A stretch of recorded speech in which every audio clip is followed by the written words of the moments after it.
Okay guys, this is a little video I'm going to do today about putting a new motor in your squirrel cage in your air conditioning unit.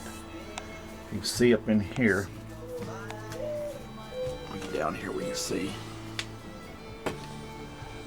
right up there, your squirrel cage has got a little slot right there and up here. There's two screw holes, you can see them up there. But your squirrel cage will it's just gonna slide back in there. But you also got your wiring down here that you have to wire back up. And when I get to that point, I'm gonna show you what I do there. I'm gonna show you all the parts I've got and how I'm gonna clean the squirrel cage up and put the motor back in it. Alright guys, this is my new motor for the squirrel cage on my air conditioning unit. This is the new capacitor.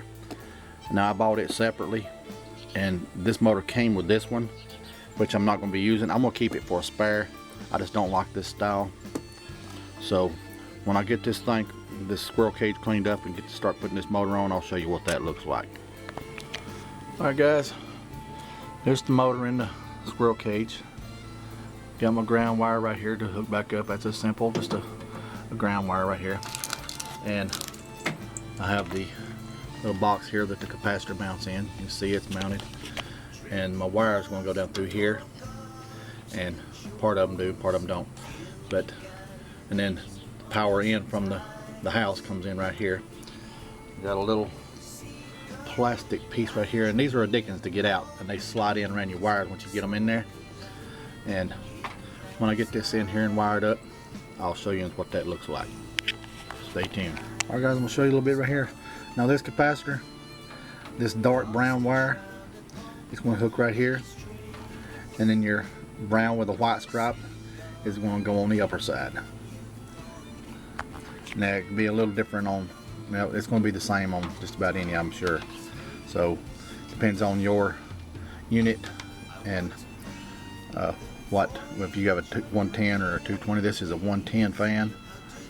Yeah, it should be a 220. It would be a little more efficient, but this is what we got. So when I get this, I'll put this cover on, but I'm gonna run these wires up out of here and connect all that, and I'll show you what it looks like when I get it in the unit.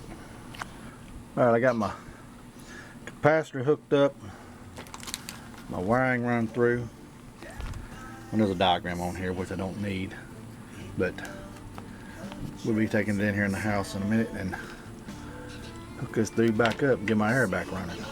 Alright guys, now I've got the squirrel cage mounted back in here. You can see, I can show you.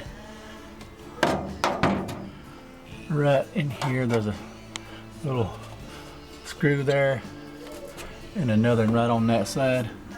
And that's what holds the squirrel cage in. There's like a slot. You'll just slide this back in there and those two screws will hold it in place. Now I'm going to wire the electric back up to it right here,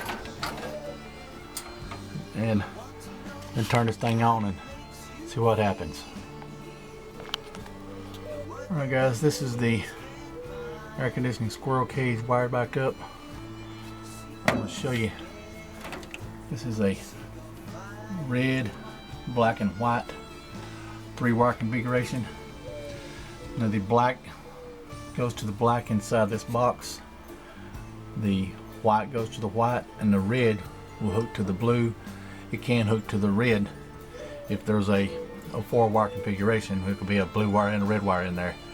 But this one, it being the blue for this 1/4 horse motor, it had to hook up to the blue. Alright, now I'm going to plug it in. I've got the air conditioning unit on in the hallway. And I'm going to hook this little switch right here and see what happens.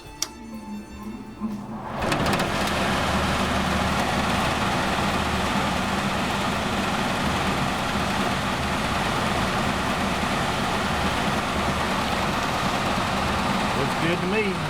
Just put this cover on and I'll show you when I get all the rest of it back together. Alright guys, that's the air conditioning unit back together.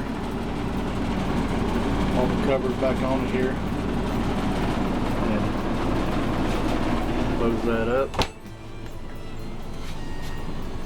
go in here and see what kind of cool air yeah, blowing out in here.